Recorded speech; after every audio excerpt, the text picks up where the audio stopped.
يا أيها النبي حرض المؤمنين على القتال. يا أيها النبي حرض المؤمنين على القتال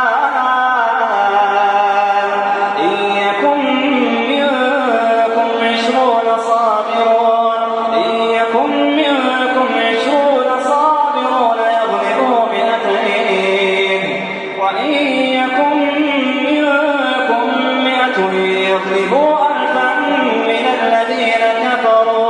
من الذين كفروا بأنهم قوم لا يفقهون. الآن خفف الله عنكم وعلم أن فيكم ضعفا فإن يكن منكم 100 صابرة يغلبوا 200 وإن يكن منكم 1000 يغلبوا 2000 بإذن الله والله مع الصابرين.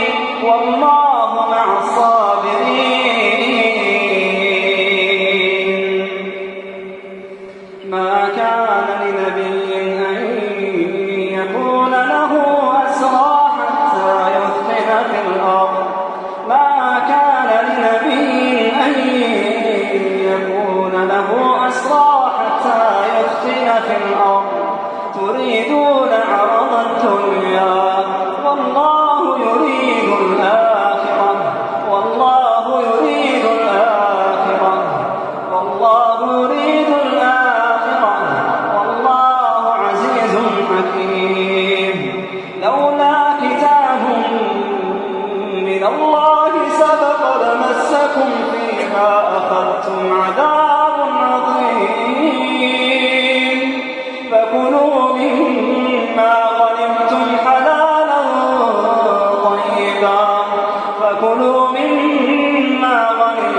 حلالا طيبا واتقوا الله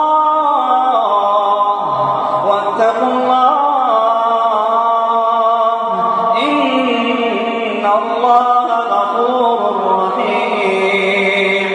يا أيها النبي قل لمن في أيديكم من الأسرى إن يعلم الله في قلوبكم خيرا يؤتكم خيرا مما أخذ منكم ويغفر لكم والله غفور